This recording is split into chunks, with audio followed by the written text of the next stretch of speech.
What's good, everybody? I hope you guys are having a great day. I'm back with another YouTube video, and today I'm gonna show you guys how to make an ambient type of beat. You guys are gonna see the process of it, and I'm gonna drop some gems here and there, so definitely pay attention. If you guys like any of the drums that I use in this video and you want those sounds, the links are down below. They're all from me, they're already pre-mixed, so all you gotta do is drag and drop. If you guys love them, definitely go cop them. I just put out a new MIDI pack called the Rapid Fire MIDI pack, and basically what I did was I took from my personal stash a whole bunch of my favorite MIDIs, and then I put them into a kit, and then I took some percussion loops from my favorite beats and I rendered them into waves, so that way you can either drag and drop a MIDI or you can drag and drop just a waveform of the whole percussion. So if you guys have trouble finishing beats and you guys hit that beat block wall, definitely go cop it. I promise you, if you drag and drop the MIDIs or even the loops, you'll find some new inspiration and you'll come up with new unique bounces. So to get started, I'm going to be using the C minor scale. I feel like I know that scale the most, so I'm just going to start there.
For those that want to know, I'm just using the Play series by Native Instruments. It's free.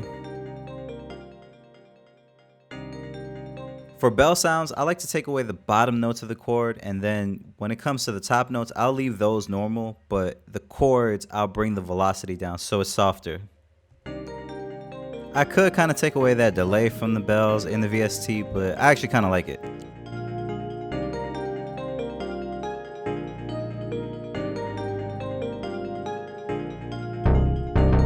I was going to use a synth plug, but I decided to use a synth bass because it sounded harder. I'm just going to take the root notes of the chords and use that as the bass.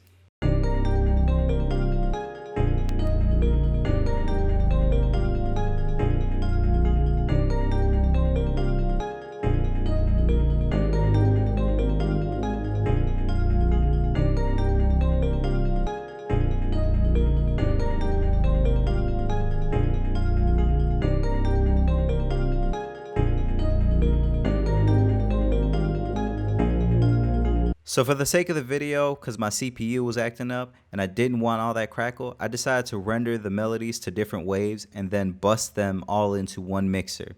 After I do that, I'll add a whole bunch of effects on there. So I'll add stuff like reverb, stuff like, just random plugins to give it more texture. Always remember, the melodic elements are the most important, and then the effects. You have to keep the melodies first.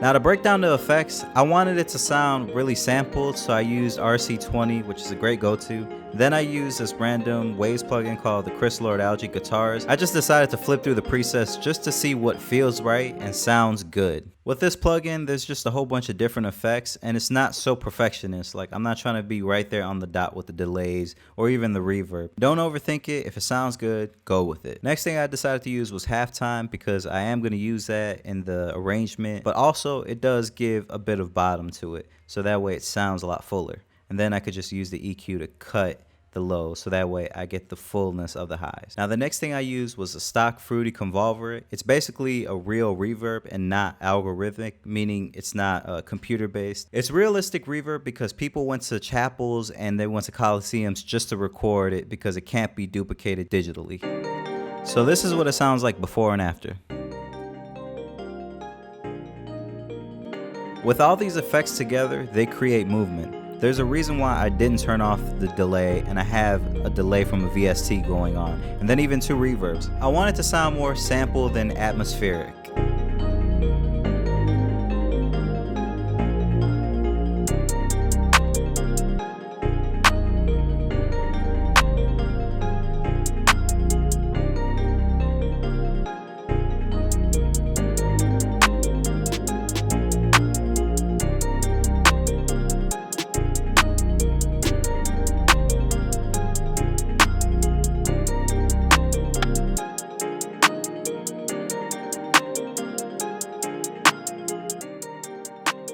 So when I do drums, personally, I don't hit the stop button. I just let it go, because I hate having to stop and start. That just makes me overthink things.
So I did end up changing the kick, and now I'm just gonna go through and level everything out. Remember, leveling is the most important thing next to sound selection.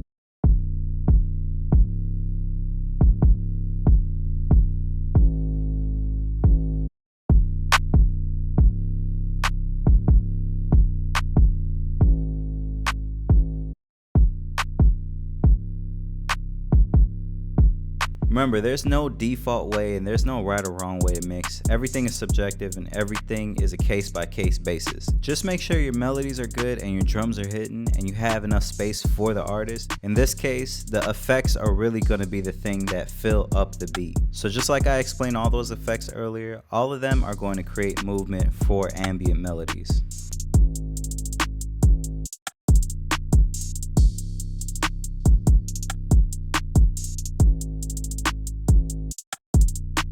Now that the leveling is done, all I use is isotope elements, and basically there's like a mastering assistant and you just play the loudest part in the beat and it levels it for you. So it's not too loud, but it's not too quiet. I definitely take out the EQ, I just only use the limiter.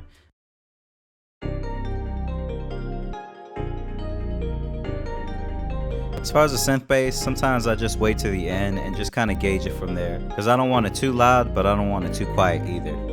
So as for the arrangement, I just switch up every 4 bars. I did a video on it, so definitely check that out. I hope you guys enjoyed this video and got a lot of gems from it. Like, comment, subscribe, and definitely go pick up the new pack because it's super fire. Hope you guys have a great day and see you next time.